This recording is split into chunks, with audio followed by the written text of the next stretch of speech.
नमः शिवाय। ओम नमः शिवाय। ओम नमः शिवाय। ओम नमः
शिवाय। ओम नमः शिवाय। विश्वनाथ भगवान की जय। महाकालेश्वर भगवान की जय। ओंकारेश्वर भगवान की जय। कुबेरेश्वर महादेव की जय। लक्ष्मी नारायण भगवान की जय। हर हर महादेव। हर हर महादेव। हर हर महादेव। काशी विश्वनाथ ओगरदानी तरकालदर्शी कैलाशी अविनाशी भगवान शिव, जिनकी पुनित पावन शिव महापुराण की कथा संपूर्ण विश्व के कल्याण हेतु बाबा देवाधिदेव महादेव की कृपा से श्रवण करने का सौभाग्य प्राप्त हुआ है। ओगरदानी तरकालदर्शी कैलाशी अविनाशी भगवान शिव, जो संपूर्ण विश्व का कल्याण करने वाले हैं, संपूर्ण जगत का उद्धार करने वाले हैं, ऐसे बाबा देवादिदेव महादेव की पावन शिव महापुराण की कथा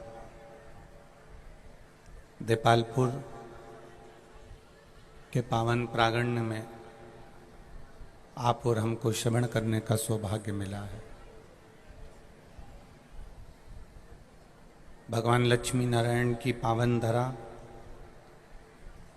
संतों की पुण्यमय आनंदमय भूमि देपालपुर क्षेत्र,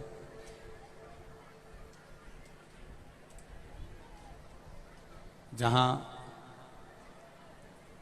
पूर्व में भी 24 अवतार मंदिर के पावन प्रांगण में भगवान लक्ष्मी नारायण ने शिव महापुराण की कथा को श्रवण किया।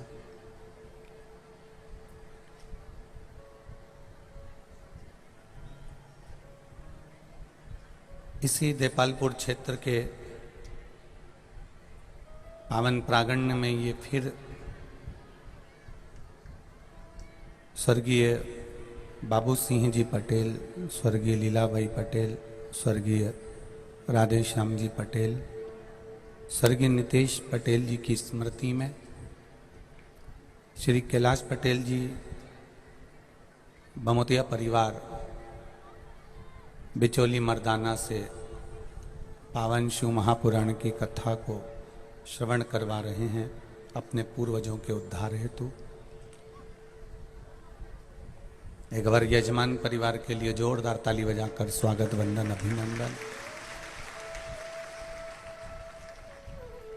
जितने भी लोग आज भारी संख्या में आप लोग पहुंचे हैं, धूप में चिलचिलाती हुई बैसाख की गर्मी में जो लोग बाहर बैठे हैं, उनसे निवेदन है कहीं छांव मिल जाए या कहीं वृक्ष की छांव हो या किसी आधिकाधिक जगह की कोई छांव हो तो वहां जाकर बैठें, जिससे आप आराम से कथा सुन सकें।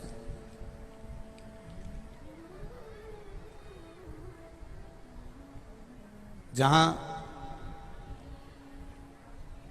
कोई छांव मिल जाए, कोई वृक्ष की छांव हो, कोई स्थान की छांव हो, ऐसी जगह पर जाकर बैठकर पावन शिव महापुराण की कथा का रसतत्व ग्रहण करें। भगवान देवादिदेव महादेव संपूर्ण विश्व का कल्याण करने वाले हैं।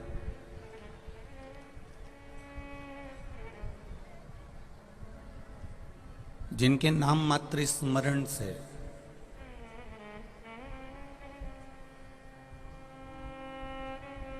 केवल उनके नाम का स्मरण मात्र कर लेने से भी जीव का कल्याण हो जाता है। शिव पुराण कहती है कि मनुष्य के पास में सुख के साधन तो कलयुग में बहुत होंगे,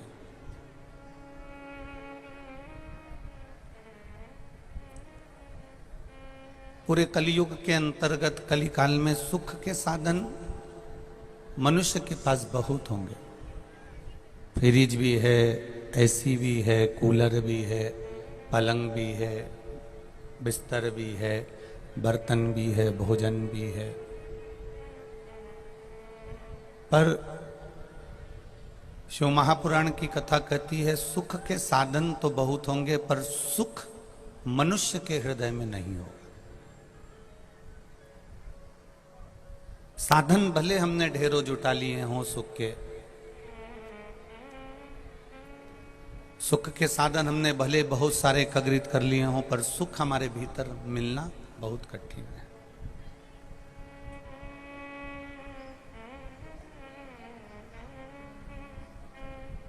सुख हमारे भीतर प्रवेश करना बहुत कठिन है।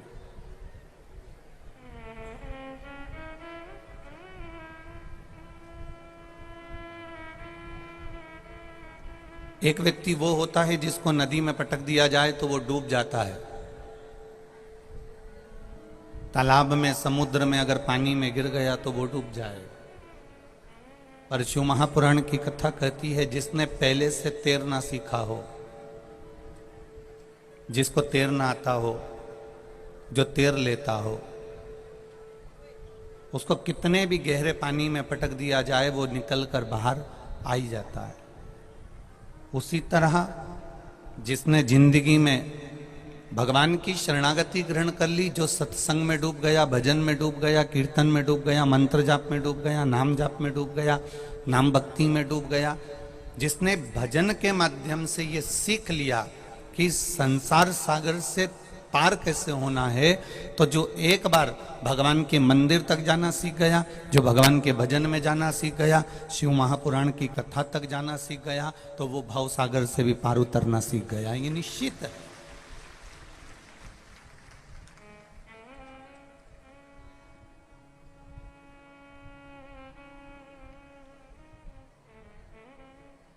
भव सागर से पार उतरने का साधन भगवान शिव की अविरल भक्ति है, भजन है, कीर्तन है, मंत्र जाप है, स्मरण।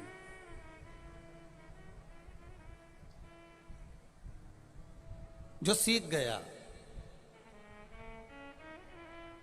अपने घर के बच्चों को हम पहले भी कथा में कहे, आज फिर कह रहे हैं, जिसके घर के बच्चे मंदिर की सीढ़ी चढ़ना सीख जाते हैं, जिसके घर के बच्चे भगवान के दरवाजे तक जाना सीख जाते हैं, जिसके घर के बच्चे परमात्मा की चौखट तक जाना सीख जाते हैं, फिर उसके घर के बुजुर्ग कभी वृद्धाश्रम की सीढ़ियों पर नहीं चढ़ते हैं। ये निश्चित।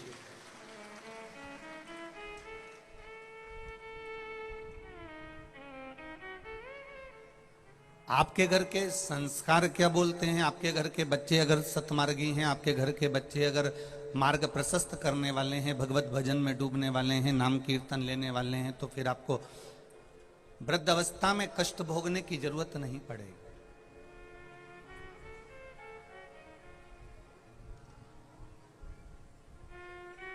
बड़ा विचित्र संसार है। जैसे जैसे कलयुग बढ़ते चले जाएगा, कलिकाल बढ़ते चले जाएगा, वैसे वैसे दुनिया के लोग दूर बैठे हुए व्यक्ति से फोन पर बात कर कर पूछ लेंगे कि तुम कैसे हो। बाहर कोई रह रहा है तो उसको फोन कर कर पूछ लेंगे तुम कैसे हो। दूर कोई रह रहा है तो उससे फोन कर कर पूछ लेंगे तुम कैसे हो। पर बड़ा विचित्र संसार है, बड़ा विचित्र जीवन है। दूर के व्यक्ति से फोन कर कर पूछा जाएगा, मोबाइल कर कर पूछा जाएगा कि तुम कैसे हो, पर जो घर के अंदर रह रहा होगा, जिसको दुख भी होगा, कष्ट भी होगा, उससे घर का एक व्यक्ति नहीं पूछेगा कि तुम कैसे हो। ये कलिकाल, ये कलयुग है।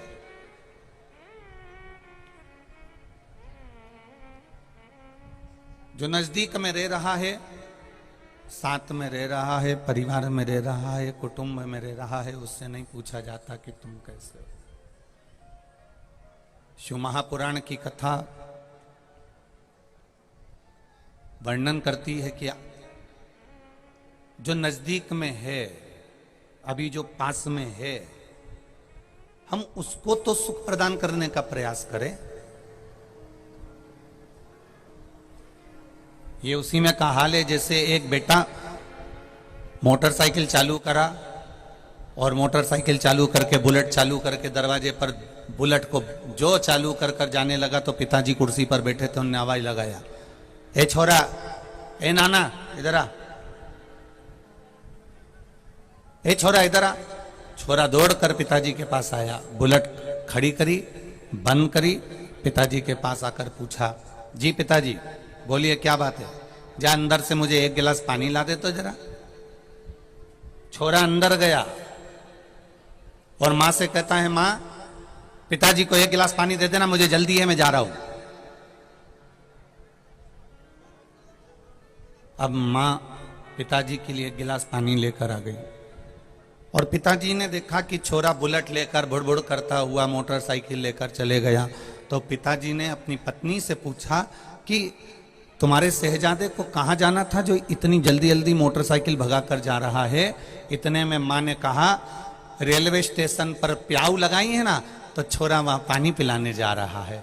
पिता को आश्चर्य हुआ, बाप ने एक गिलास पानी मांगा तो दिया नहीं, और स्टेशन पर जाकर पानी पिलाए तो कौन से सुख का अनुभव हो सकता?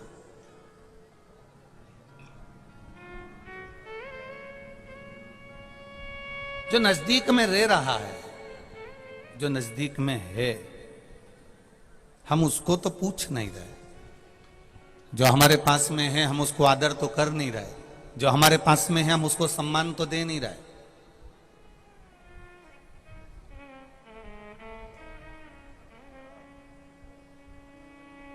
हमें दुनिया के लोग अच्छे लग रहे हैं, पर जो घर में हमारे निवास कर रहा है, हमारे परिवार में जो रह रहा है, हमारे कुटुंब में जो रह रहा है, हमारे साथ जो रह रहा है, वो हमको अच्छा नहीं लग रहा। शिव महापुराण की कथा शिव तत्व को जानने का महत्व बताती है। शंकर भगवान ने अपने आप को सम्मान दिया कि नहीं दिया पता नहीं। शंकर भगवान ने एक बार भी ये नहीं कहा कि तुम मेरी आराधना करो। शिव जी ने एक बार भी ये नहीं कहा कि तुम मेरा आदर करो। शंकर भगवान ने एक बार भी ये नहीं कहा कि तुम मेरी पूजन करो। शिव जी ने अपनी धर्म पत्नी माता पार्वती का आदर करवाया, उनका सम्मान करवाया, उनकी पूजन करवाई। भगवान शंकर ने अपने पुत्र गणेश जी का आदर करवाया, उनका सम्मान करवाया, उनकी पूजन करवाई। भगवान शंकर जी ने षडानंद कार्तिकेय का आदर करवाया, सम्मान करवाया, पूजन करवाई। भगवान शंकर जी ने अशोक सुंदरी का आदर करवाया, सम्मान करवाया, पूजन करवाई। भगवान शंकर जी ने अपनी जया, विषहरा, सामरीबारी, दौतली और देव, ये 5 कन्याओं की पूजन करवाई, आदर करवाया, सम्मान करवाया। शिव जी ने अपनी संतान का, अपनी धर्म पत्नी का, भगवान ब्रह्मा और भगवान विष्णु का, इंद्र का, इन सब का आदर करवाया। जो संसार में दूसरे का आदर करना सीख जाता है, जो संसार में दूसरे का आदर करना चालू करवा देता है, उसका आदर अपने आप होना प्रारंभ हो जाता है, अपने आप होता है।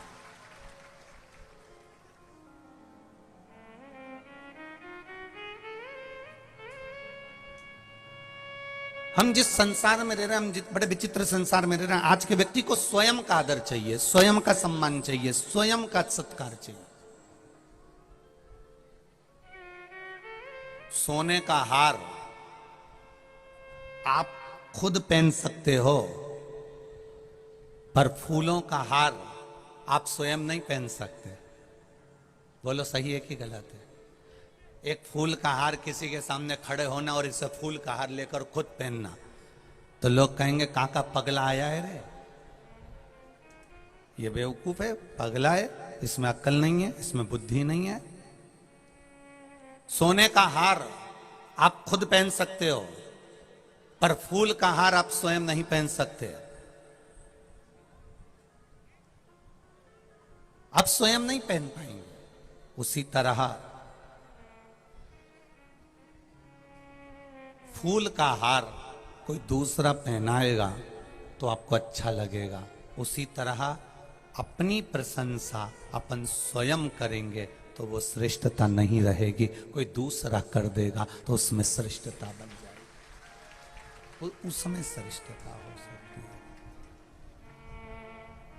कहे देवादिदेव महादेव ने माता पार्वती जी का आदर करवाया, भगवान देवादिदेव महादेव ने भगवान गणेश जी का आदर करवाया, देवादिदेव महादेव ने भगवान षडानंद कार्तिकेय जी का आदर करवाया, देवादिदेव महादेव ने पीपल के वृक्ष का आदर करवाया, देवादिदेव महादेव ने वट वृक्ष का आदर करवाया, देवादिदेव महादेव ने जितने भी लता, पत्र, वृक्ष, पुष्प, पत्ती, नंदी, गौ माता, ये संसार के जितने जीव हैं, मेरे देवादिदेव महादेव ने सबका आदर करा। जब इन सबका आदर मेरे शंकर भगवान ने सांप को गले में रखकर उसका आदर कर दिया, कानों में बिच्छू डालकर बिच्छू का आदर कर दिया, मृगशाला को पहनकर मृगशाला का आदर कर दिया, तन पर भस्म लपेट कर जिस राख को, जिस भस्म को कोई आदर नहीं दे सकता था, भगवान ने उसको अपने शरीर पर धारण कर कर उस भस्म का आदर कर दिया। महाराज, अगर मेरे देवादिदेव महादेव ने इनका सबका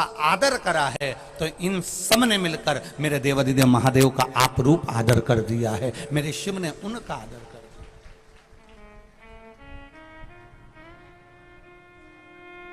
शिव तत्व का प्राप्ति का एक आनंद फल। कितना सुंदर संवाद है। सरस्वती शिव महापुराण की कथा कर रही है, सरस्वती शिव महापुराण कथा वर्णन कर रही है। शत्रुपा जी ने तप किया और ऐसा तप, माता शत्रुपा जी ने ऐसा तप किया, ऐसा तप किया, ऐसा तप किया, ऐसा तप किया कि तप के बल पर जो संतान उत्पन्न हुई, वो संतान कोई साधारण नहीं हुई।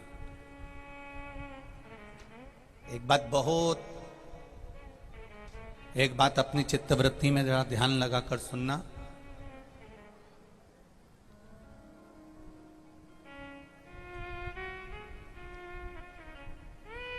भजन करते करते जो संतान पैदा होती है, वो माता पिता को भजन भी देती है और भोजन भी देती है। और डिस्को करते करते जो संतान पैदा होती है, वो माता पिता को ना तो भोजन देती है, ना भजन देती है, और उनको वृद्धाश्रम में खिसका देती है। जरा ध्यान देना इस शब्द पर। भजन के बल पर जो संतान उत्पन्न होगी, भजन के बल पर जो संतान प्राप्त होगी, भजन करते हुए, स्मरण करते हुए, कीर्तन करते हुए, मंत्र जाप करते हुए, नाम जाप करते हुए, नाम स्मरण करते हुए जो संतान हमारे यहाँ उत्पन्न हो रही है, जो संतान गर्भ से जन्म ले रही है, वो कोई साधारण नहीं हो सकती। वो कोई साधारण नहीं होगी। भजन के बल पर, भजन के नाम के बल पर जो संतान होती है, वो हमें भगवत भजन करने का एक फल प्रदान करती है।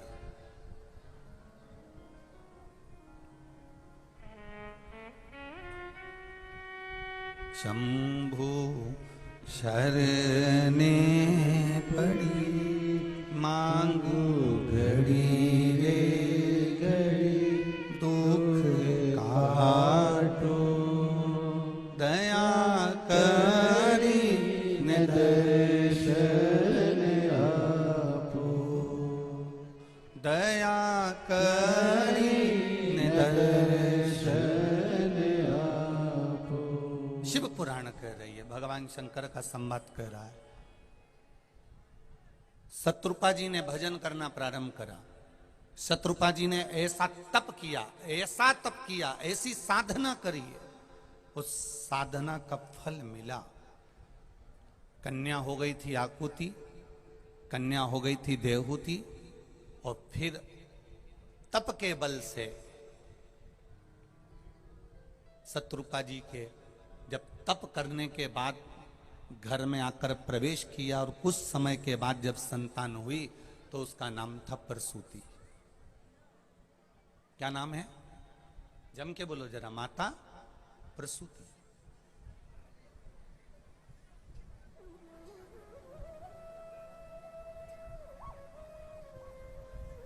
प्रसूति का जन्म हुआ।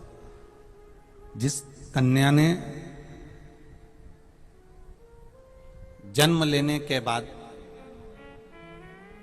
9 वर्ष की अवस्था आने पर भगवान की साधना में डूबी रहती थी।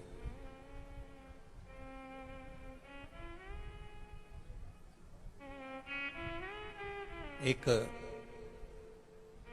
पीपल का वृक्ष, उस वृक्ष की छांव जहां पड़ती थी, उस स्थान पर बैठकर 9 वर्ष की कन्या प्रसूति तब साधना करती थी।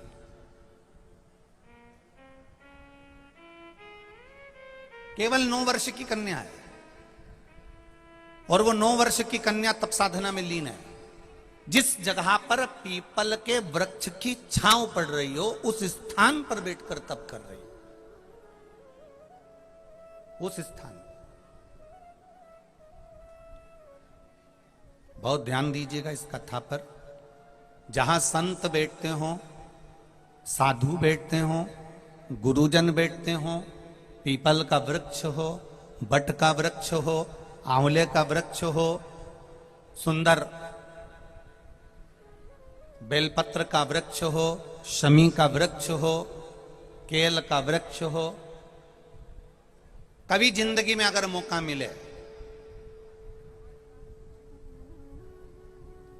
पीपल, बड़, आंवला, बेलपत्र, शमी, इन वृक्ष के नीचे बैठकर जिंदगी में एक बार भी अगर कोई गलत कृत्य कर देता है, तो उसकी पीढ़ी दर पीढ़ी को भोगना पड़ता है।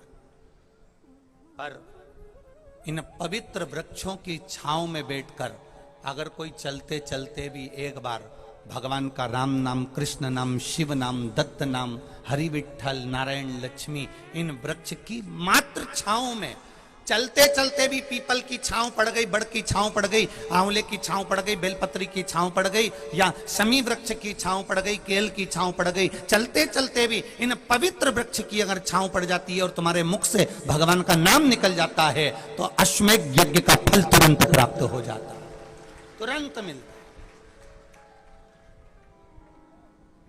हमारे बुजुर्ग कितने समझदार थे, हमारे बुजुर्ग कितने श्रेष्ठ थे, जरा अंदाजा लगा कर देखिएगा। जितने लोग आस्था चैनल पर कथा सुन रहे हैं, जितने फेसबुक यूट्यूब पर सुन रहे हैं और जितने इस देपालपुर की पावन धरा पर सुन रहे हैं, ध्यान लगा कर सुनना कि हमारे बुजुर्ग कितने चतुर हुआ करते थे, कितने विद्वान हुआ करते थे कि रोड के किनारे किनारे पीपल का वृक्ष, बड़ का वृक्ष, आंवले का वृक्ष, बेलपत्री का वृक्ष, शमी का वृक्ष, ये चलते चलते रोड के किनारे लगाते थे। उनका कारण क्या था? रोड के किनारे अगर पीपल का वृक्ष होगा, रोड के किनारे बट का वृक्ष होगा, रोड के किनारे बेलपत्री का वृक्ष होगा, कोई भगवान का नाम नहीं भी लेगा, उस पेड़ की छांव के नीचे से भी निकल कर चले गया तो भी उसका कल्याण हो जाएगा। इसलिए उस वृक्ष को रोड किनारे लगा। अब ना जाने दुनिया के लोगों ने एक नया प्रपंचा चालू कर दिया, पीपल का पेड़ नहीं होना चाहिए, बेलपत्री का पेड़ नहीं होना चाहिए, आंवले का पेड़ नहीं होना चाहिए, शमी का पेड़ नहीं होना चाहिए। तो लोगों ने ना जाने कहां से बुद्धि में बिठा लिया कि ये पेड़ अच्छा नहीं होता, ये पेड़ नहीं होना चाहिए, और लोगों ने पेड़ों को कटवाना प्रारंभ कर लिया। पहले के पुराने पुराने घरों को निकाल कर देखना, जिनमें पीपल के भी पेड़ होते थे, जिनमें आंवले के भी पेड़ होते थे, जिनमें बेलपत्री के पेड़ होते थे, और घर में जमीन भी 50 बीघा, 100 बीघा, 1000 बीघा, 80 बीघा, 90 बीघा जमीन होती थी। घर में पीपल का पेड़ होता था, बेलपत्री का पेड़ होता था, और वो जमींदार होता था, जागीरदार होता था, उसके पास कोई कमी नहीं होती थी। आज के जमाने में मकान बनाना है, पीपल का पेड़ काट दो, बेलपत्री का पेड़ काट दो, सारे पेड़ कटवा कटवा के जैसे तुमने वृक्षों को काटते गए वैसे वैसे तुम्हारे पास से धन संपदा कटती चली गई। बुजुर्ग अपने बगीचे में, अपने खले में, अपने घर के पास में पेड़ लगाते थे, जिससे हमारे घर में शुद्धता आए, लक्ष्मी का भाव बढ़े, वैभव बढ़े, संपदा बढ़े, सत्ता बढ़े। अब तो ले दे के केवल एक बड़े बड़े बंगलों में मनी प्लांट टांग देते हैं, और वो मनी प्लांट टांगे टांगे भी कजन कितने दिन हो गए, उसके बाद भी आज तक मनी नहीं आई, केवल वो लटक रहा है। और खूब खुश हो रहे हो तुम, इतनी लंबी बेल हो गई, इतनी लंबी बेल हो गई, इतनी लंबी बेल हो गई, पर मनी नहीं आई। मनी प्लांट टंगे टंगे भी। एक बार मनी प्लांट जिसने लगाया है उनसे भी निवेदन करूंगा, एक बार मन कर जाए तुम्हारी जिंदगी में तो किसी रोड के किनारे एक बेलपत्री का पेड़ लगा कर देखना, मनी तेरे घर में आती है कि नहीं आती मालूम पड़ जाए। बारिश आए, एक वृक्षारोपण अवश्य करिए। बेलपत्री का पौधा, पीपल का पौधा, बड़ का पौधा, जो तुम्हारी मर्जी पड़ जाए उस पौधे का वृक्षारोपण करो। अभी से उस पौधे को बड़ा करो। बड़ा करते करते उसको बड़ा करने के बाद इतने इतने से पौधे मत लगा देना जैसे दुनिया के लोग फोटो खिंचवा के लगवाते हैं। बाद में उन पौधों को बकरी खा जाती है, और वही वहां से निकल कर जाते हैं गाड़ियों में तो कहते हैं हमने अभी तो वृक्षारोपण करा था, पौधे कहां गए। उन वृक्षारोपण के नाम पर ना जाने कितनी पार्टियां होती हैं, कितने कितने मंच बन जाते हैं,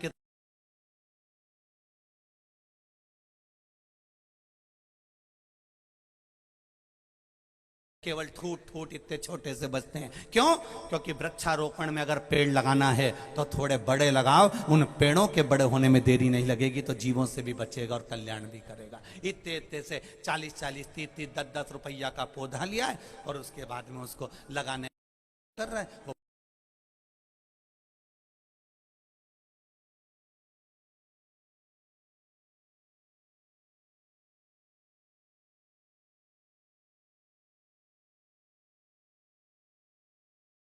कौन ने कहा?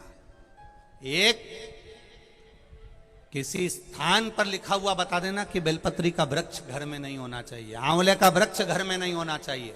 एक किसी पुराण में लिखा हुआ बता देना कि बेलपत्री का वृक्ष घर में नहीं हो, आंवले का वृक्ष घर में नहीं हो, इसका वृक्ष घर में नहीं हो। तुम लिखा हुआ बताओ कि ये वृक्ष घर में नहीं होना चाहिए। मन का कहा हुआ हम नहीं मान सकते। तो मन से तो कुछ भी कह दो, उसको मान्यता नहीं दी जाए।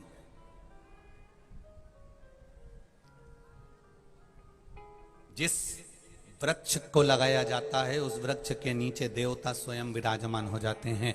पीपल के वृक्ष के नीचे पिपलेश्वर महादेव बैठ जाते हैं। बड़ का वृक्ष है तो बटकेश्वर महादेव बैठ जाते हैं। मेरा महादेव कोई साधारण नहीं है। तब साधना से जो हमें मिला है, तब साधना से जो हमें प्राप्त हुआ वो सुख देगा। एक माता ने पत्र लिखा है, देखिए। सोनाबाई महेंद्र सिंह राजपूत, मैं ग्राम रुपेटा, जिला देवास, मध्य प्रदेश से आई हूं। कहीं बैठी हो तो हाथ हिलाइएगा। कहीं बैठी हो तो हाथ हिलाइएगा। सोनाबाई महेंद्र सिंह राजपूत।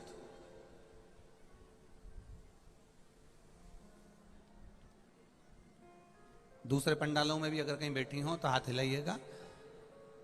मेरा नाम सोनाबाई महेंद्र सिंह राजपूत है। मैं ग्राम रुपेटा, जिला देवास, मध्य प्रदेश से आई हूं। ठीक गए? आए, ठीक है, ठीक है, ठीक है। दोनों हाथ हिला दो एक बार। गुरुजी, हमारी शादी को 25 वर्ष हो चुके थे।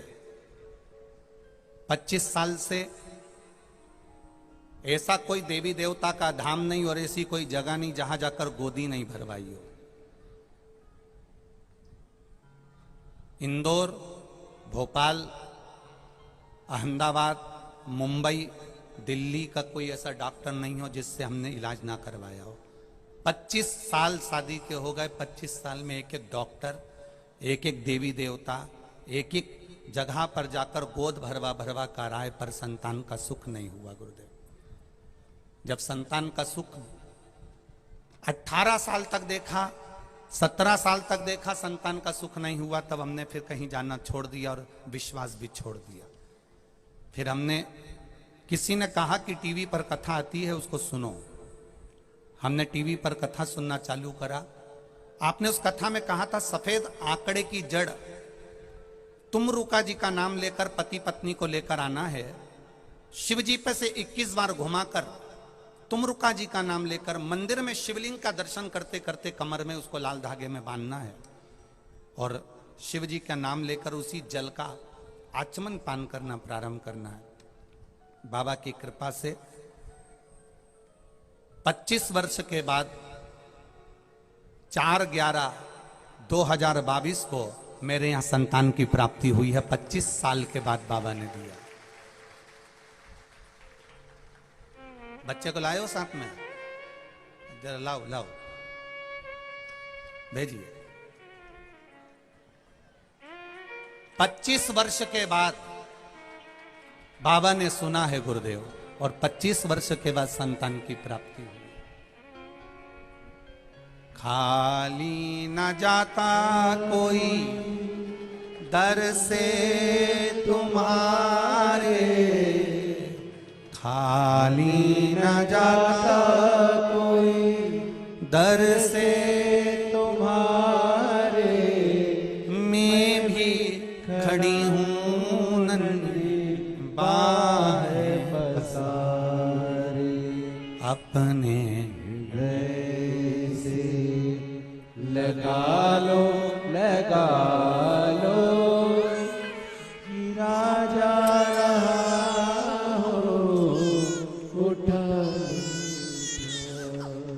भगवान शिव की कृपा से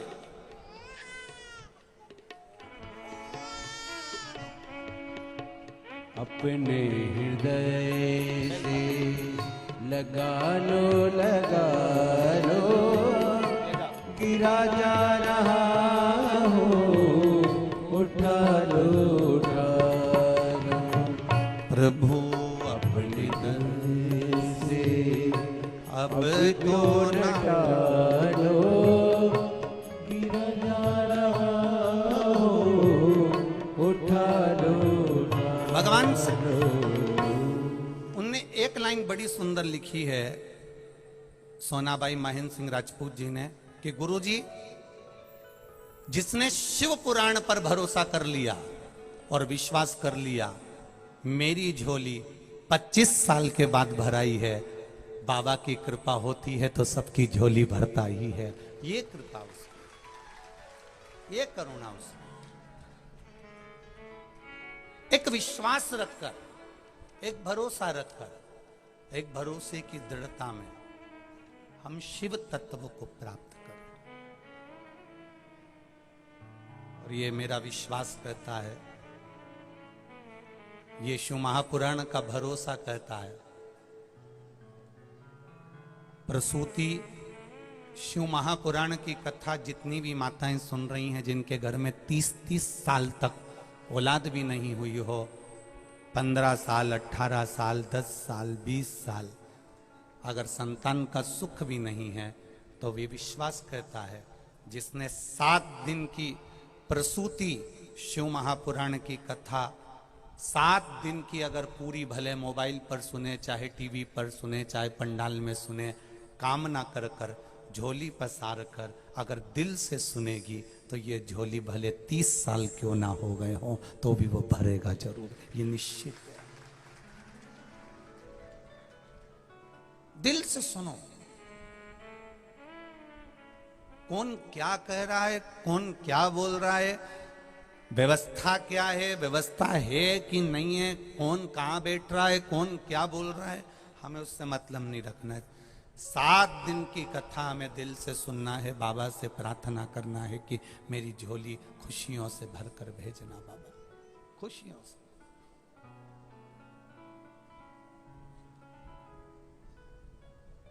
और वो कृपा करेगा तो दुनिया में सुख का अनुभव होगा।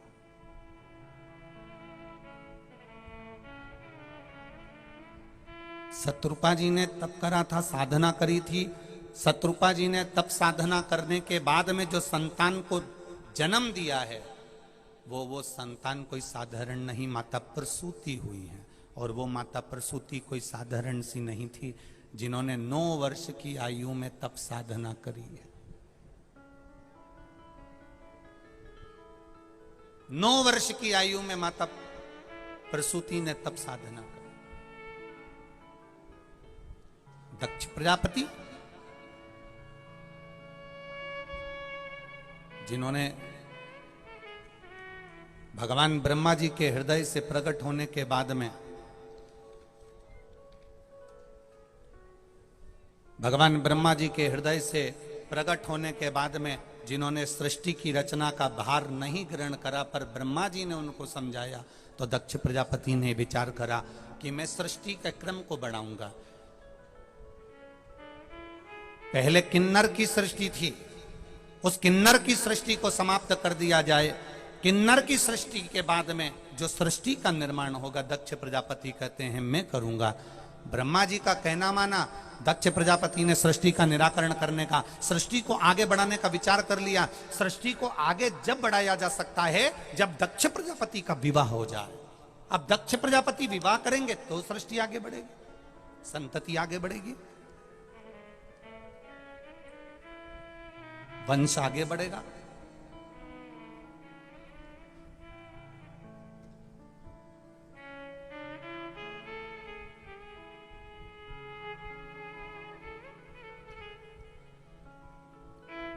एक मिट्टी के पात्र,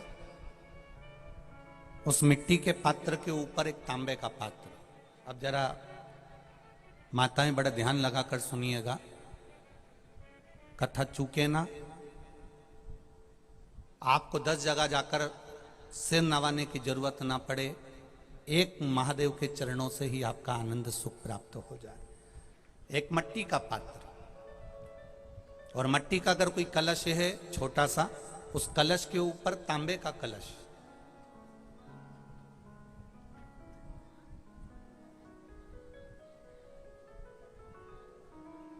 माता प्रसूति, दक्ष प्रजापति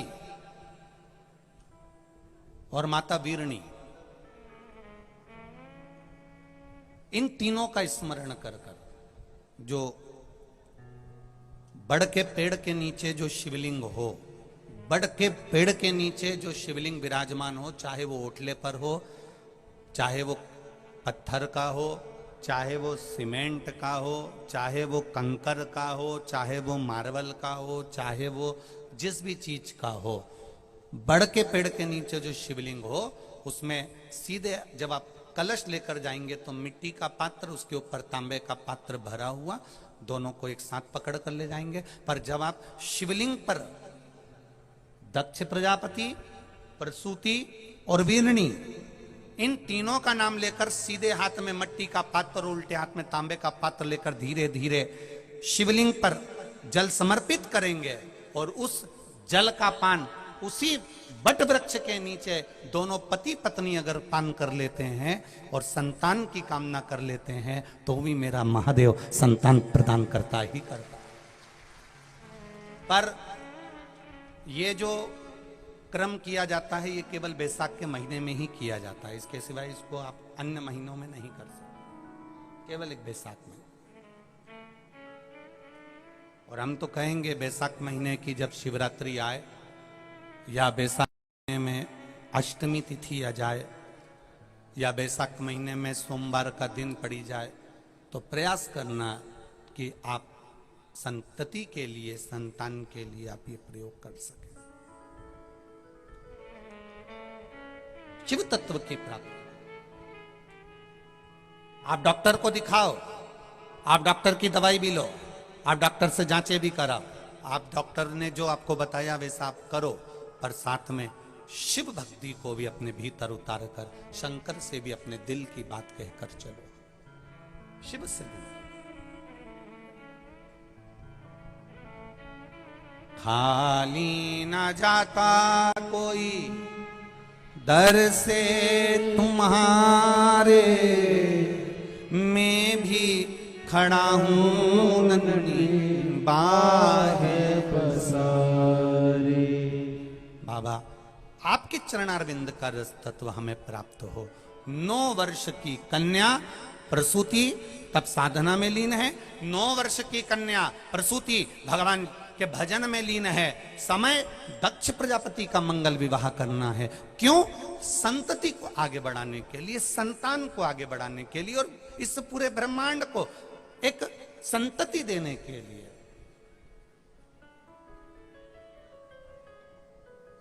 करा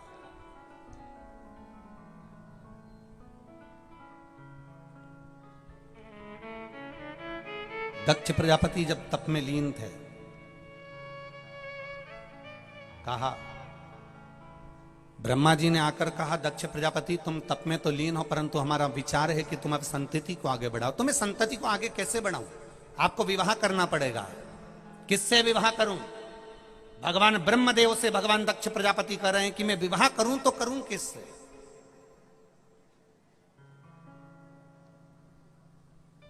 कहा, प्रजापति वीरण की पुत्री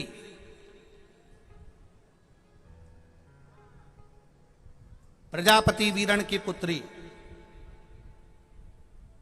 जिसका नाम आसिकनी है, उसको लोग वीरणी भी कहते हैं।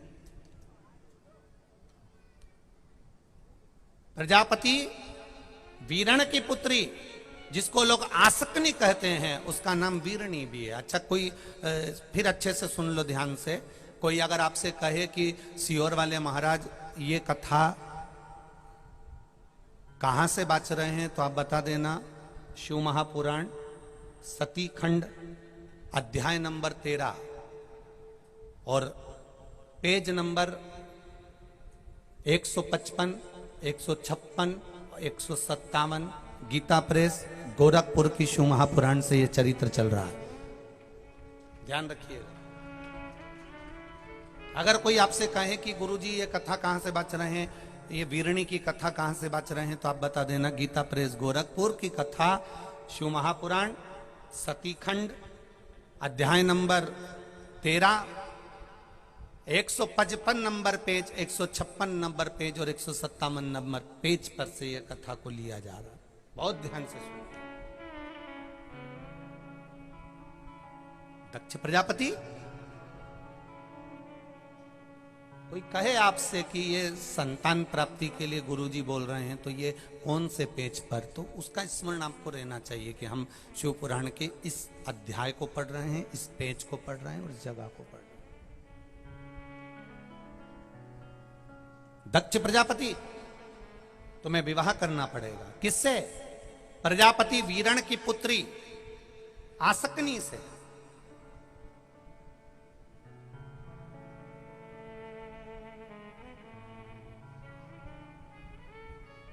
ये वही कन्या है आसकनी।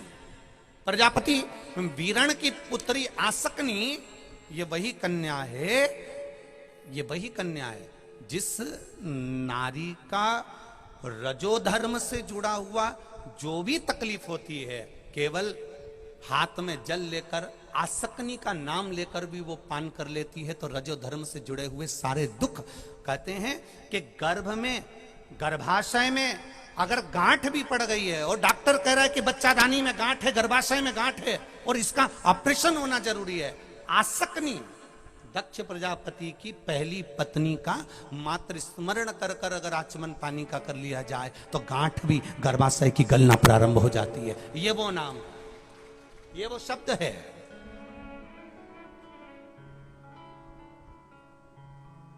एक पत्र आया, बहुत ध्यान दीजिए।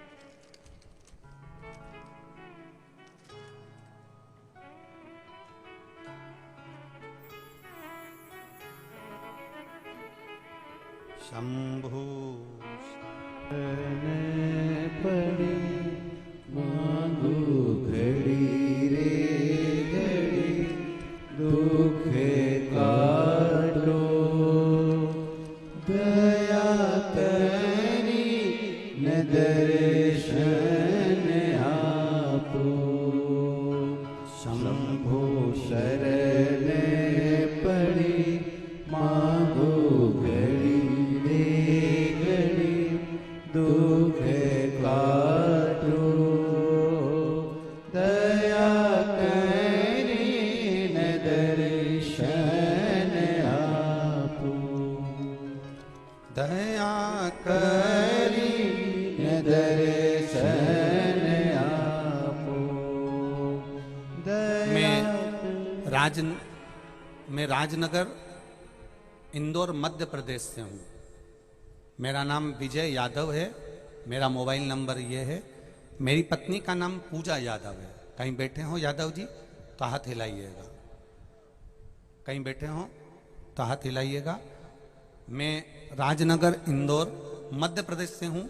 मेरा मोबाइल नंबर ये है। मेरा नाम विजय यादव, मेरी पत्नी का नाम पूजा यादव है। कहीं बैठे हो तो दोनों हाथ ऐसे हिला दीजिएगा एक बार, तो दिख जाओगे आप। दिख गए क्या? अच्छा, पीछे की ओर है। ठीक ठीक ठीक है। एक बार हाथ हिला दो ऐसा। हाँ, दिख गए हो, दिख गए हो। ठीक है, एक बार फिर से हिला दीजिए। ठीक है। श्री शिवाय नमस्तुभ्यं।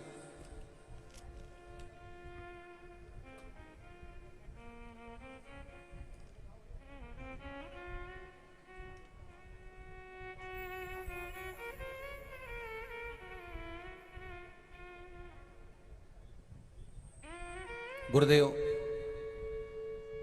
मेरे पति के दोनों किडनी में घाव बता दिए गए थे। हमने बहुत इलाज करवाया पर किडनी का घाव नहीं भरा पाया।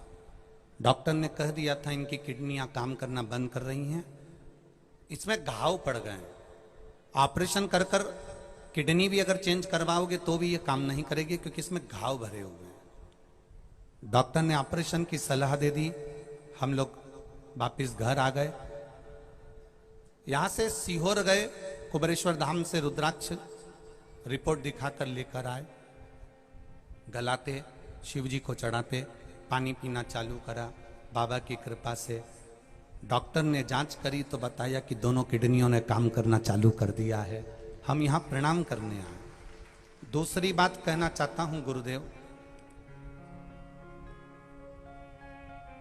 2 लड़के हैं, बड़ा वाला लड़का 11 साल का है और छोटा वाला लड़का 7 साल का है।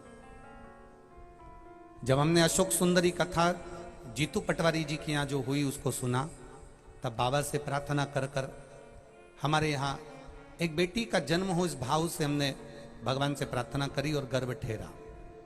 पर गर्भ के अंदर गर्भाशय में एक गांठ हो गई। डॉक्टर ने कह दिया अगर ये गांठ है बच्चादानी के अंदर तो आपको ये बच्चा रखना नहीं चाहिए, नहीं तो दिक्कत हो जाएगी। धीरे धीरे शिवजी पर चढ़ा हुआ जल, जो नाम आपने बताया था पूर्व में, उसी नाम का स्मरण कर कर शंकर पर चढ़ा हुआ जल का आचमन करना प्रारंभ करा और बाबा की कृपा से 22 दिन के अंदर गांठ गल गई और बच्चा पूर्ण तरह से स्वस्थ जन्म लिया। ये शिव तत्व है। बैठिए यादव जी, हर हर महादेव, विराजिए विराजिए। शिव तत्व की प्राप्ति हो, शिव का स्मरण, शिव कथा कह रहे हैं। भगवान शिव की कथा वर्णन कर रही है। क्या नाम लेना है? अगर मान लो शरीर में कोई गांठ पड़ जाती है, डॉक्टर अपना इलाज कर रहा हो, उस जगह पर प्रजापति वीरण की पुत्री आसकनी का नाम स्मरण में आना चाहिए। एक बार सब बोलिए, क्या नाम है? आसकनी। और हर हम आसकनी का नाम भी नहीं बोल सकते, तो इसी आसकनी का एक नाम है वीरणी। क्या नाम है? वीरणी। इसी का नाम आसकनी का ही एक नाम, क्योंकि प्रजापति वीरण की पुत्री है, तो इसलिए यह आसकनी का एक नाम है वीरणी।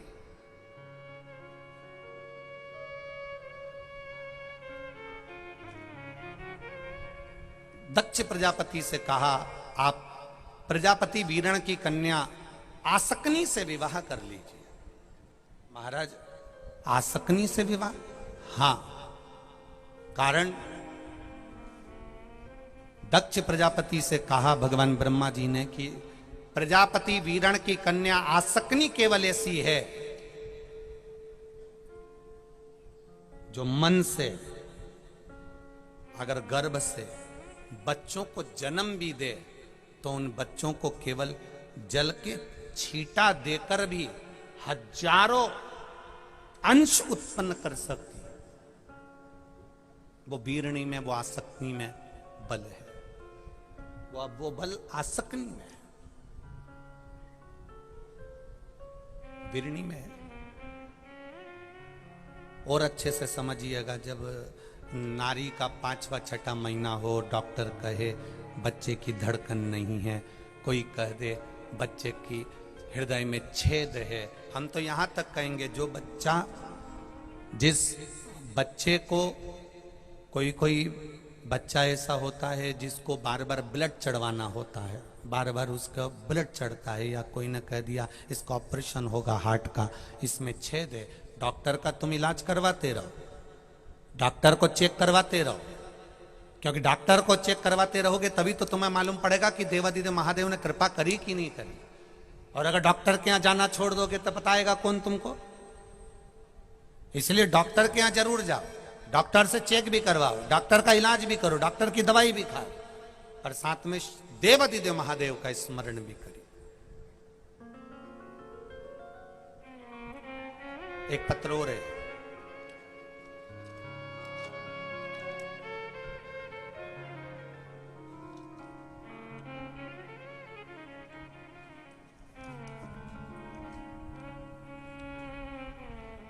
दक्षा नागर, ग्राम चंदेर, तहसील देपालपुर। चंदेर ही है ना गांव? चांदेर, ग्राम चांदेर, तहसील देपालपुर की निवासी हूं। कहीं बैठी हो तो हाथ हिलाइएगा। दक्षा नागर, कहीं बैठी हो तो हाथ हिलाइएगा। दक्षा नागर, दोनों हाथ ऐसे हिला दीजिएगा अगर कहीं बैठी हो। दक्षा नागर इधर है क्या? अच्छा, दिख रहे हो, ठीक है, ऐसा हिला दीजिए एक बार दक्षा जी। मैं दक्षानागर चांदेर तहसील देपालपुर के निवासी हूं। गुरुदेव बाबा को बहुत बहुत धन्यवाद देने के लिए आई हूं। ये मेरी दूसरे नंबर की शिव महापुराण की कथा चल रही है। पहले मैंने बाबा की कृपा से कथा को श्रवण करा। कैलाश पटेल जी को मैं धन्यवाद देती हूं कि आपने देपालपुर वासियों के लिए ये दूसरी बार शिव पुराण की कथा रखी। आपको बहुत बहुत साधुवाद है। कोटि कोटि नमन कर कर। गुरुजी मेरी बहन की लड़की जो कि जन्म से ही मानसिक रोग ग्रसित हो गई थी, उसका विवेक काम करना बंद कर दिया था, शरीर शिथिल था, जन्म से ही थी। खूब इलाज करवाया पर कोई आराम नहीं पड़ा। फिर आपने पशुपति व्रत के बारे में बताया और व्रत में आपने जैसा जैसा वर्णन किया वैसा वैसा पशुपति व्रत करना प्रारंभ करा।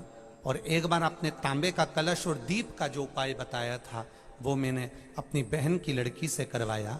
आज की स्थिति में जिसको मानसिक बीमारी थी, जो कि पूर्ण तरह से लोग उसको देखकर हंसते थे, पागल कहते थे, अब वो पूर्ण तरह से ठीक हो चुकी है। इसलिए मैं यहां पर प्रणाम करने के लिए आई हूं। शिव तत्व की प्राप्ति अर्थात, बैठिए बहन बैठिए, श्री शिवाय नमस्तुभ्यं, बैठ जाइए। शिव तत्व की प्राप्ति का एक सुख हो हमारे भीतर।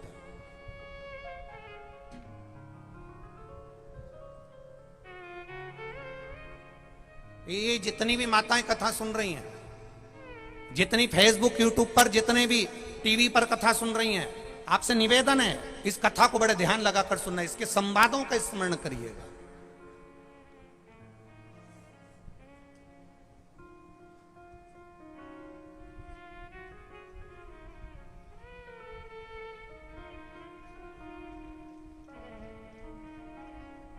आसक्ति का स्मरण, अगर गांठ भी गर्भाशय में है और डॉक्टर बोल रहा है कि ऑपरेशन है, कराना है, डॉक्टर साहब से कहना साहब जल्दी तो नहीं है ना, 15 दिन का समय तो मिल सकता है या 10 दिन का समय तो मिल सकता है इसका ऑपरेशन कराने के लिए।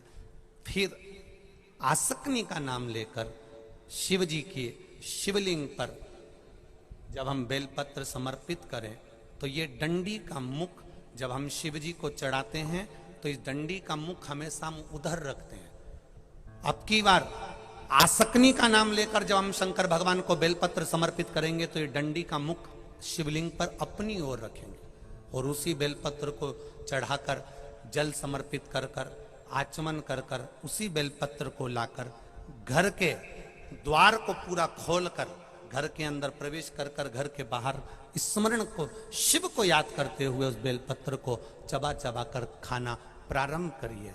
10 दिन मांगिए आप कि 10 दिन के बाद मैं ऑपरेशन कराऊंगी, मना नहीं, पर एक बार मैं मेरे महादेव का नाम का स्मरण करना चाहती हूं। एक बार शिव तत्व को जान। क्या नाम है? जम के बोलो, नाम बोलो फिर से। आसक्ति। इस नाम की मूलता का स्मरण करिए। वीरणी आसक्ति।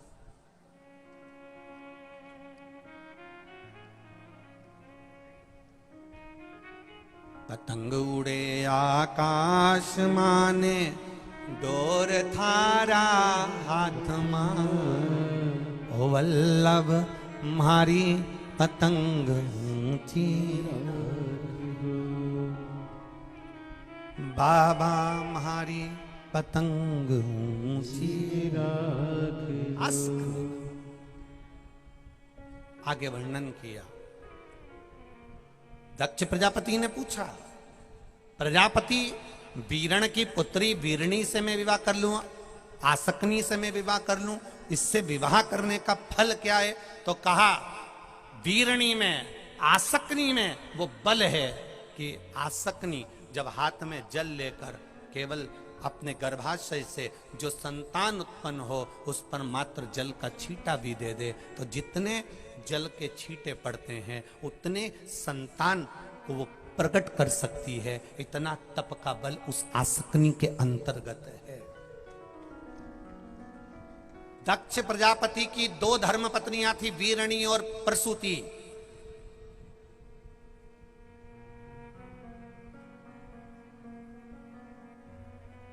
एक वीरणी है, एक प्रसूति है।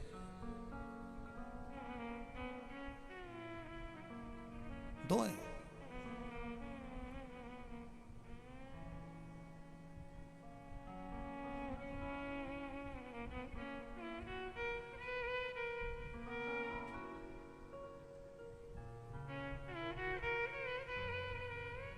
महाराज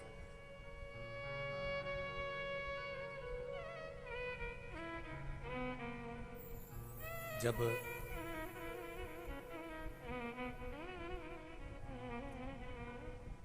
जिस गौ माता को आपने घर में पाला है, जिस गौ माता को आपने घर में रखा है, जिस गौ माता की सेवा आप कर रहे हो, और मान लो उस गौ माता के संतान होने के बाद भी उसका दूध नहीं आता, तब भी आसक्ति का स्मरण किया जाता है, तब भी आसक्ति का स्मरण किया जाता है।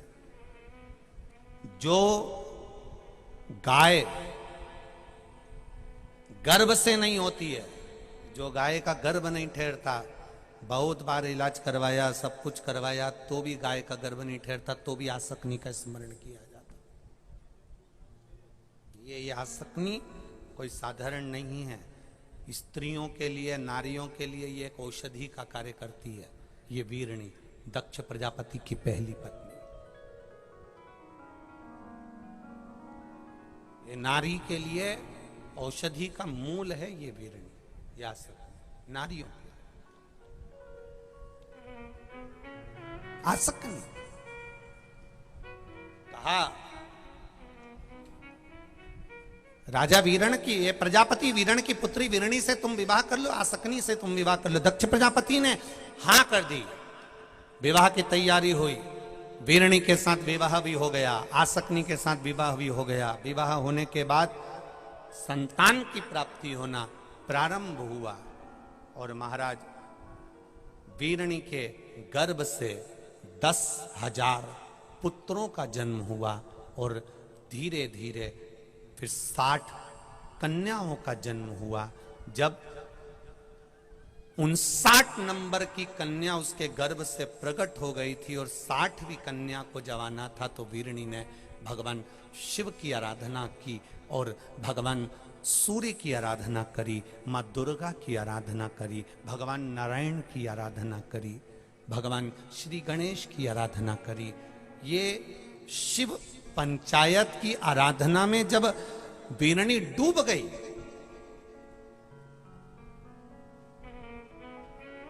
वीरणी जब डूबी है शिव की आराधना में, दुर्गा की आराधना में, गणेश की आराधना में, भगवान विष्णु की आराधना में, सूर्य की आराधना में, ये शिव पंचायत है। इस शिव पंचायत की आराधना में जैसे वीरणी डूबी और जब डूबती जाए, आसक्ति डूबती जाए, भगवान की संकीर्तन भजन में डूबती जाए, तब दक्ष प्रजापति भी उनके साथ तप में लीन हो गए, साधना में लीन हो गए। मां दुर्गा ने सूर्य नारायण भगवान के कहने पर, भगवान नारायण के कहने पर, भगवान देवादिदेव महादेव के कहने पर मां दुर्गा ने आकर पूछ लिया, शिवा ने आकर पूछ लिया, और मां शिवा ने आकर जब पूछा, मां दुर्गा ने आकर पूछा, आसक्ति दक्ष प्रजापति तुम और तुम्हारी धर्म पत्नी आखिर चाहती क्या है, क्या चाहते हो? कहा हम कुछ नहीं मां, बस आपके जैसी एक कन्या और प्रकट हो जाए। तब आसक्ति के गर्भ में स्वयं मां दुर्गा ने कहा, कहां मैं कन्या ढूंढने जाऊंगी, मैं स्वयं आसक्ति वीरणी तेरे गर्भ में, दक्ष प्रजापति तुम्हारी पत्नी के गर्भ में मैं स्वयं आकर विराजमान होंगी। जब आसक्ति ने तप कर कर माता से वर प्राप्त कर लिया, दक्ष प्रजापति को भगवान ब्रह्मा ने रोक लिया और ब्रह्मा जी ने रोक कर कहा, सुनो दक्ष प्रजापति, तुम्हें एक विवाह और करना है और वह विवाह मनु शत्रुपा की कन्या प्रसूति के साथ करना है। दक्ष प्रजापति ने एक विवाह माता प्रसूति के साथ करा। प्रसूति जो 9 वर्ष की अवस्था से भगवान की आराधना में डूबी रहती थी, तब साधना में डूबी रहती थी, वो प्रसूति इतनी भगवान की आराधना में डूबी रहती थी। जब देखा वीरणी ने प्रसूति को, कि प्रसूति को जब देखा तो इसके गर्भ से भी संतानों के जन्म हुए, इसके गर्भ से भी संतान हुए।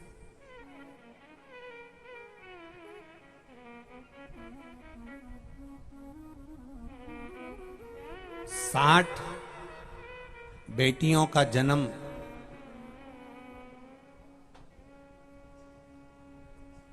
वीरणी के गर्भ से हुआ। 24 बेटियों का जन्म प्रसूति माता के गर्भ से। अब एक बेटी जो वीरणी के गर्भ में है, प्रसूति के गर्भ में है, वीरणी के गर्भ में है, आसकनी के गर्भ में है, और प्रसूति ने तप साधना करना प्रारंभ करा। ऐसा तप, ऐसी साधना करी, ऐसी साधना करी कि वीरणी का मन हो गया कि मेरे गर्भ में जो मां आदिशक्ति, मां दुर्गा, मां शिवा मेरे गर्भ में आ रही है, वो इस प्रसूति के गर्भ में विराजमान हो। आपस में स्नेह बहुत था, और आधा गर्भ माता प्रसूति का जो कुछ महीने थे वो आसकनी के गर्भ में रहे, और कुछ महीने माता प्रसूति के गर्भ में रहे। तब माता प्रसूति के गर्भ से जिस कन्या ने जन्म लिया उसका नाम सती हुआ, तब उसका नाम सती प्रकट।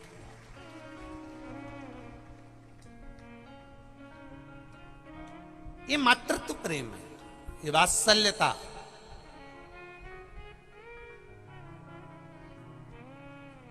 जितनी माता प्रसूति के प्रति माता सती का प्रेम है, उतना कि उतना प्रेम माता सती का वीरणी के प्रति भी।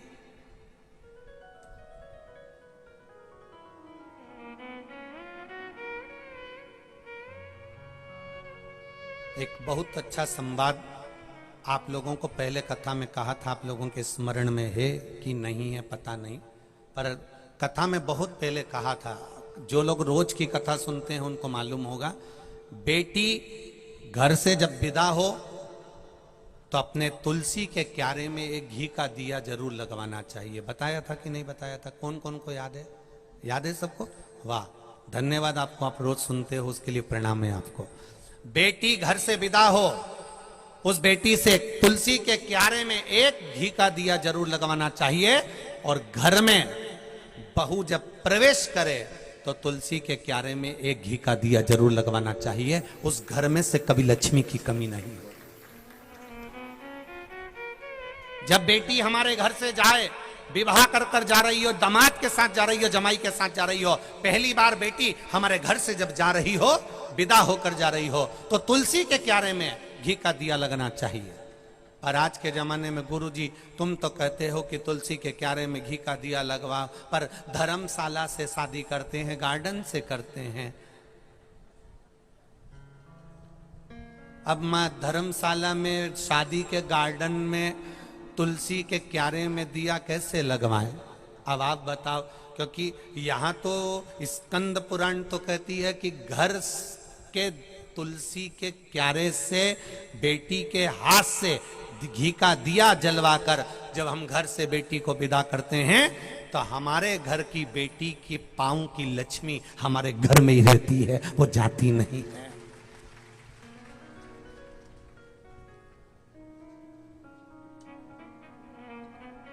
अब पहले के जमाने में घर से बेटी विदा होती थी तो उसके गर्भ से जो संतान होती थी उसका लगाव नाना नानी के प्रति थोड़ा ज्यादा होता था।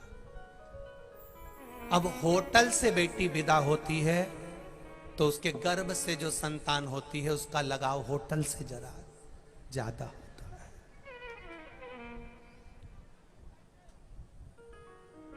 जिस घर की बेटी अपने घर के दरवाजे से विदा होती है, दहली से विदा होती है, उस घर में रहने वाले बुजुर्ग नाना नानी से जो बेटी के गर्भ से संतान होगी उसका लगाव घर में नाना नानी, मामा मामी, मौसा मौसी, इनसे बहुत होगा। और जो बेटी होटल से विदा हो जाती है, उसके गर्भ से जो संतान होगी उसका लगाव होटल के मैनेजर से और होटल से थोड़ा लगाव ज्यादा होगा। ये होता है।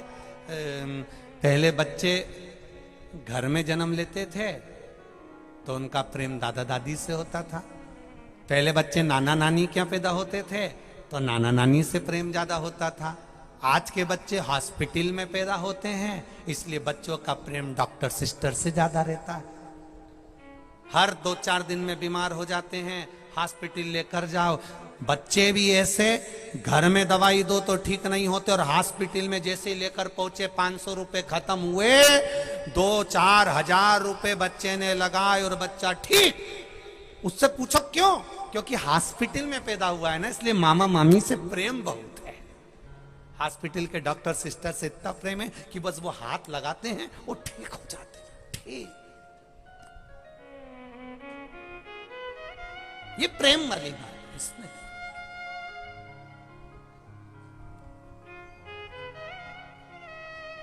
और हमने तो इस कथाओं में देखा है, कैलाश जी पटेल जी, हमने कथाओं में कई जगह देखा है कि कई लोगों को शिव पुराण से प्रेम हो जाता है ना, तो उनको कितनी भी बीमारी हो ना, बस टीवी पर कथा सुनने को मिल जाए तो आधे से ज्यादा बीमारी तो उनकी वैसे ही चली जाए। बस कथा मिलना चाहिए, कथा मिली और बीमारी गई। शिव पुराण कई लोगों की बीमारी खत्म कर देती है और शिव पुराण कई लोगों को टेंशन में डाल भी देती है। इतनी भीड़, कैसे व्यवस्था हो रही होगी, लोग कहां जा रहे होंगे, क्या खा रहे होंगे, कैसे होगा, क्या होगा, कब होगा, बस आधा टेंशन में यही जीवन निकल गया। 7 दिन की कथा पूरी हो गई। अक्षतम केशवम, अरे बोलो बोलो, आगे तो बोलो, राम नारायणम। अब कथा कहने वाले ने कथा कह दी, करवाने वाले ने कर दी, और बाकी के जो टेंशन में भरे पड़े थे वो टेंशन में ही रह गए, और लक्ष्मी नारायण का दर्शन हुआ और सब अपने अपने घर चले गए। जिनने सुना था उनने सुन लिया, जिसने नहीं सुना उनने रह दिया। छोड़ा, कथा के तत्व को जानना है।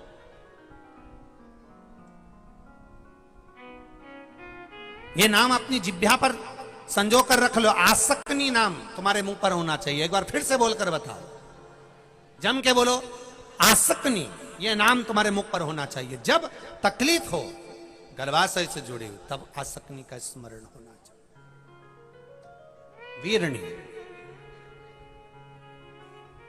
माता ने, और ये माता प्रसूति का जो तप साधना थी, ये माता प्रसूति का जो तप बल था, ये माता प्रसूति की जब तप साधना थी, माता प्रसूति का जो तप बल था, माता प्रसूति की जो आराधना थी, ये आराधना का ही फल तो मिला कि वीरणी ने अपनी संतान माता प्रसूति के गर्भ में स्थापित कर दी।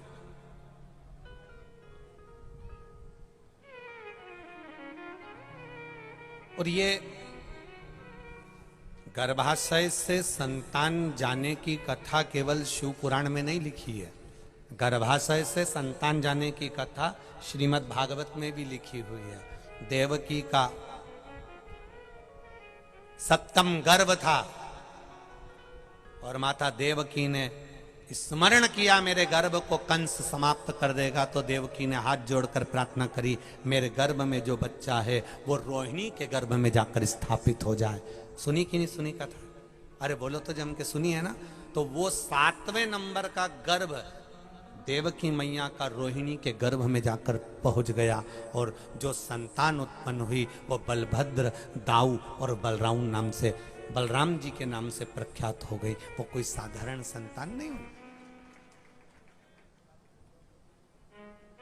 तो केवल शिव पुराण की कथा कहे कि संतान परिवर्तन वीरणी के गर्भ से आसक्ति के गर्भ में पहुंच गई, वीरणी के गर्भ से आसक्ति के गर्भ से प्रसूति के गर्भ में पहुंच गई, तो ये कथा केवल शिव पुराण में नहीं, ये भागवत में भी लिखी है कि देवकी का 7वां गर्भ निकलकर रोहिणी के गर्भ में गया।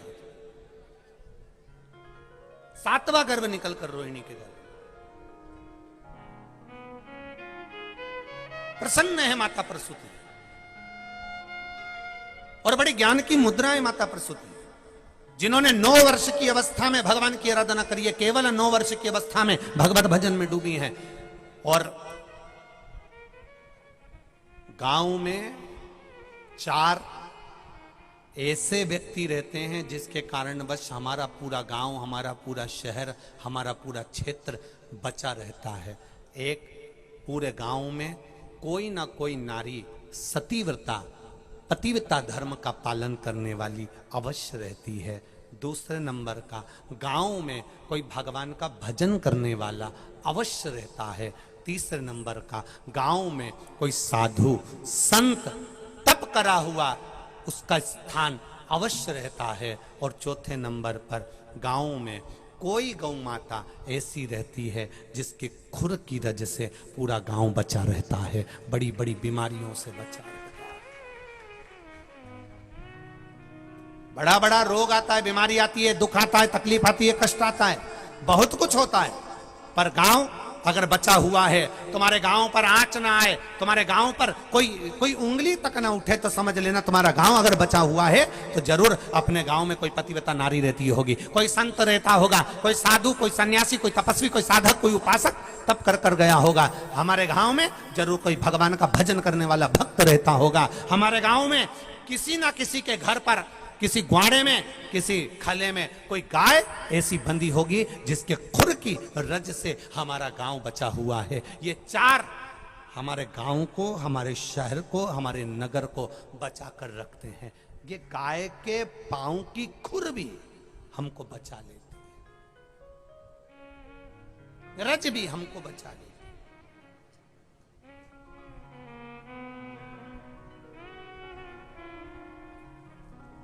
महाराज,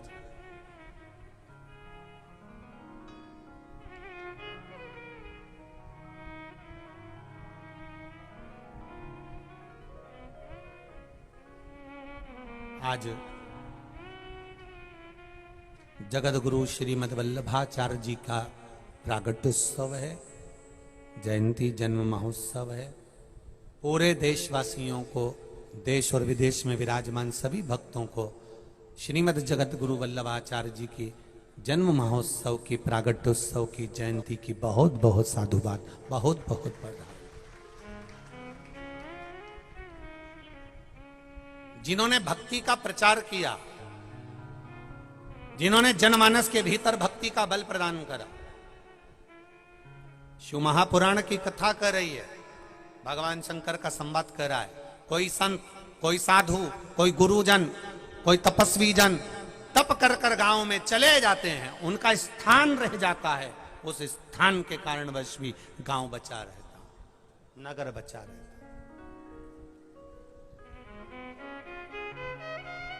जैसे आपके इस देपालपुर में जो 24 अवतार मंदिर है, उस मंदिर के गुरुजी महाराज साधु संत सन्यासी तपस्वी साधक उपासक तप कर चले गए।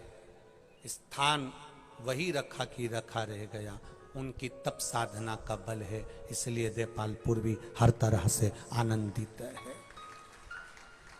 कोई गांव में, आप जिस गांव से आए हो, जिस नगर से आए हो, जिस क्षेत्र से आए हो, जिस शहर से आए हो, जितने लोग इस पावन कथा को सुनने के लिए जो गांव से आए, आपके गांव में भी आप अंदाजा लगाना कि कोई पतिव्रता धर्म का पालन करने वाली नारी जरूर हो गई। कोई संत का स्थान, कोई गुरु का स्थान, कोई भैरव का स्थान, कोई हनुमान जी का स्थान, कोई देवता का स्थान तुम्हारे गांव में जरूर होगा, जिनके तप के कारण हमारा गांव बचा रहता है। कोई भैरव का स्थान, कोई हनुमान जी का स्थान, कोई देवी का स्थान, कोई देवता का स्थान, कुछ ना कुछ हमारे गांव में जरूर है, उसके कारण बस हमारा गांव बचाओ। कोई पतिव्रता नारी जरूर है जिसके कारण बस हमारा गांव बचाओ। कोई गौ माता हमारे गांव में जरूर है ऐसी जिसके चरण की रज से हमारा गांव बचा हुआ है। और कोई भक्त हमारे गांव में कोई व्यक्ति ऐसा है जो कहीं सुंदर कांडों में चले जाए, कहीं रामायणों में चले जाए, कहीं भजनों में चले जाए, मंदिरों में चले जाए, शंकर जी हैं तो शंकर जी, राम जी हैं तो राम जी, राम जन्म हो तो राम जी में, शिवरात्रि आ जाए तो शंकर जी में, देवी जी आ जाए तो नवरात्रे में। उसके मन में कपट नहीं है कि मैं ये वाला इसके यहाँ नहीं जाऊंगा या मैं ये वाला मैं इसके यहाँ नहीं जाऊंगा। भक्त है वो। और भक्त ये नहीं होता कि ये वाला होगा तो ही मूल होगा। भक्त भक्त होता है, उसको तो भजन से मतलब होता है, उसको साधना से मतलब।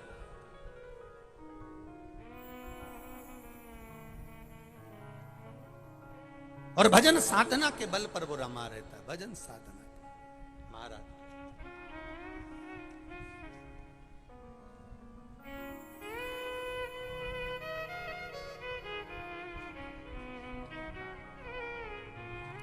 भजन का बल,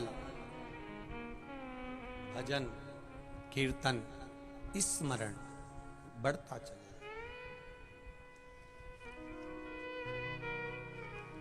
शिव कथा कह रही है,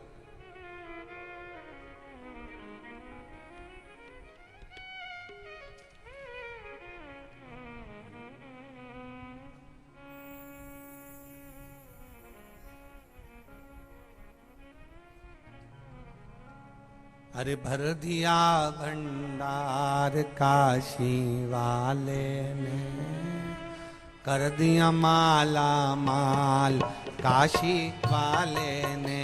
ओ भर दिया भंडार काशी वाले ने, कर दिया माला माल काशी वाले। दोनों हाथों से बड़े प्रेम से आनंद के साथ, भर दिया भंडार काशी वाले ने, कर दिया माला माल काशी वाले ने। ओ भर दिया भंडार काशी वाले ने, कर दिया माला माल काशी वाले। कर दिया माला माल काशी वाले ने, कर दिया माला माल काशी वाले ने, कर दिया माला माल काशी वाले ने, कर दिया माला माल काशी वाले ने।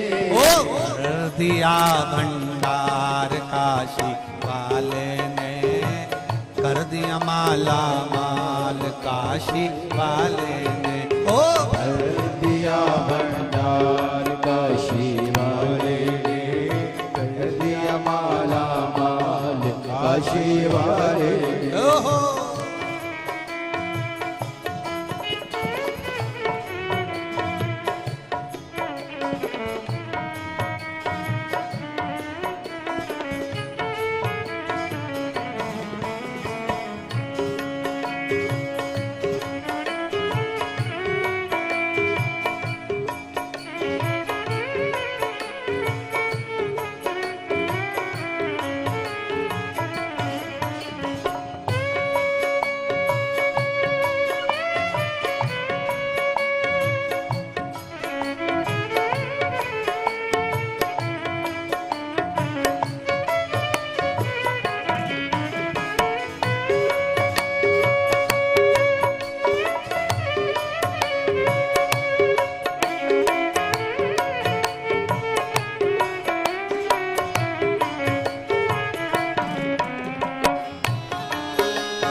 माला माल काशी वाले ने बोलो दिया भंडार काशी वाले ने कर दिया माला माल काशी वाले ने।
जो लगन लगाया सच्ची है उसकी नाव नाटकी।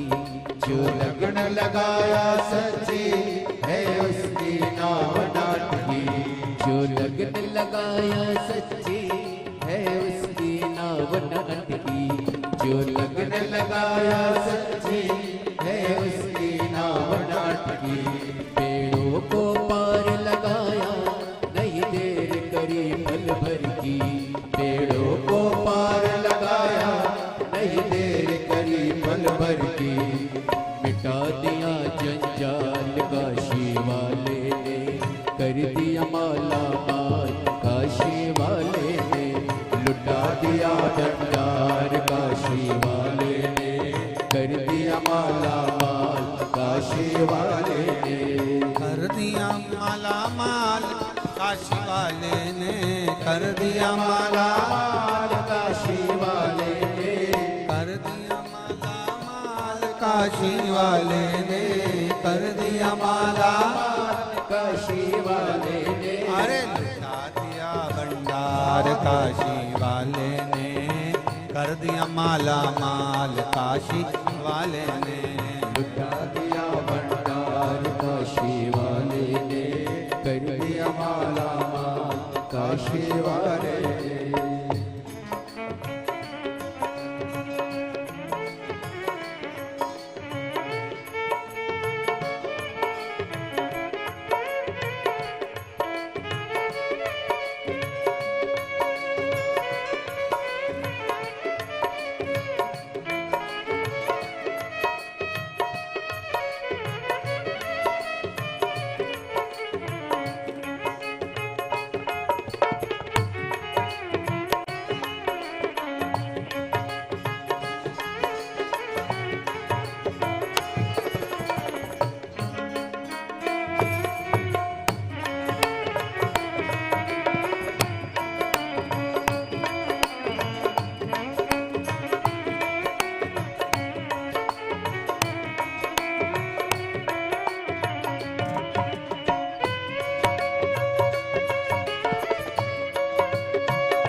जो सेवा वो पाया मिश्री मेवा। चरणों की किया जो सेवा वो पाया मिश्री मेवा। चरणों की किया जो सेवा वो पाया मिश्री मेवा। चरणों की किया जो सेवा वो पाया मिश्री मेवा। जिसने है मांगा बेटा वो चांद सा टुकड़ा पाया। जिसने है मांगा बेटा वो चांद सा टुकड़ा पाया। कर दिया फिर खुशहाल काशी वाले ने। कर दिया माला माल काशी वाले ने। लुटा दिया भंडार काशी वाले ने। कर दिया माला माल काशी वाले ने। लुटा दिया हाँ लुटा दिया। लुटा दिया लुटा दिया। लुटा दिया हाँ लुटा दिया। लुटा दिया लुटा दिया। अरे लुटा दिया भंडार काशी वाले ने। कर दिया माला माल काशी वाले ने। ओ लुटा दिया भंडार काशी वाले ने। कर दिया माला माल काशी वाले ने। ओ लुटा दिया भंडार काशी वाले ने। कर दिया माला माल काशी वाले ने। लुटा दिया भंडार काशी वाले ने। कर दिया माला माल काशी वाले ने। लुटा दिया भंडार काशी वाले ने। कर दिया माला माल काशी वाले ने। लुटा दिया भंडार काशी वाले ने। कर दिया माला माल काशी वाले ने। कर दिया माला माल काशी वाले ने। कर दिया माला माल काशी वाले ने। कर दिया माला माल काशी वाले ने। कर दिया माला माल काशी वाले ने। हार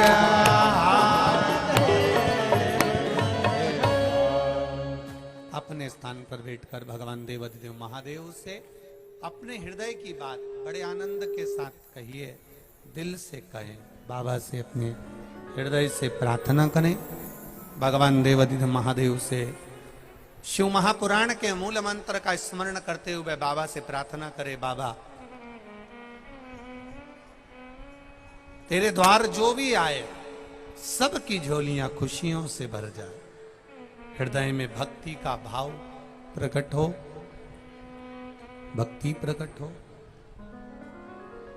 भगवान शिव से प्रार्थना, जहां जगह मिले वहीं बैठकर बोलो।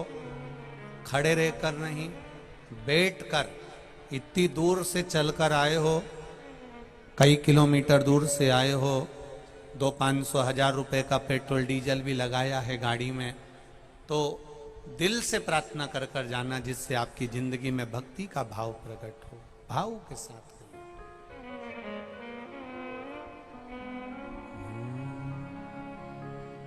श्री शिवाय नमस्तुभ्यं। श्री शिवाय नमस्तुभ्यं। श्री शिवाय नमस्तुभ्यं। श्री शिवाय नमस्तुभ्यं।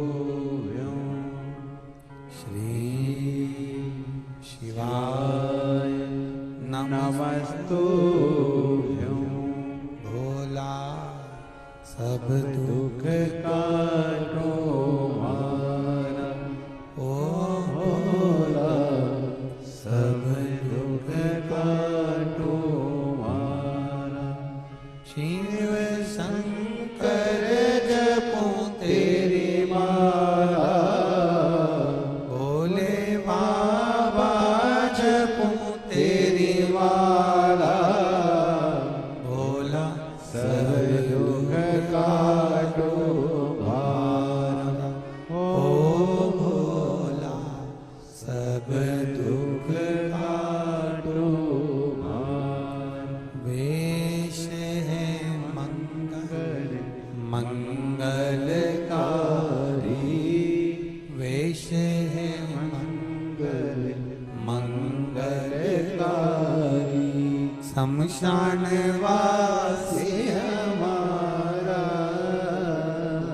शमशान वासी हमारा ओ भोला सब दुख काटो मारो। ओ भोला सब दुख काटो मारो। भगवान शिव की कथा कह रही है। आसकनी ने अपने गर्भ में जो संतान थी उसको प्रसूति के गर्भ में दे दी। प्रसूति के गर्भ से जो संतान ने जन्म लिया वो माँ दुर्गा का एक स्वरूप, माँ शिवा का एक स्वरूप, माध्या का एक स्वरूप, स्वयं माँ दुर्गा सती के रूप में प्रकट हो गई। बोल सती माता की जय। सती के रूप में उनका प्रागट। अब सती धीरे धीरे बड़ी हो,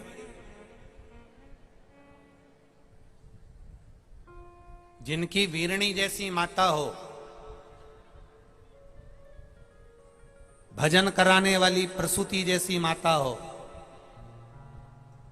और जिसके घर में सती जैसी पुत्री हो, वो कभी विमुख नहीं जा सकती। जिस गांव में पानी की कमी होती है वहां की फसल बिगड़ जाती है, और जिस घर में संस्कारों की कमी होती है वहां की नस्ल बिगड़ जाती है।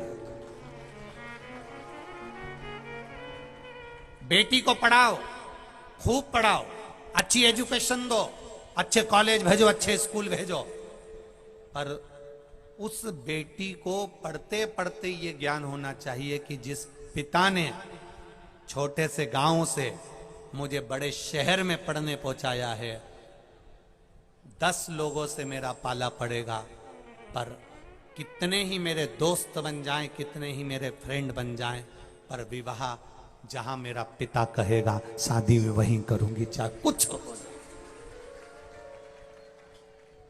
ये जरा सा चाउमीन और पानी पतासा 50 रुपए का कोई खर्च कर दे, उससे तुम शादी मत कर लेना रीजी जी।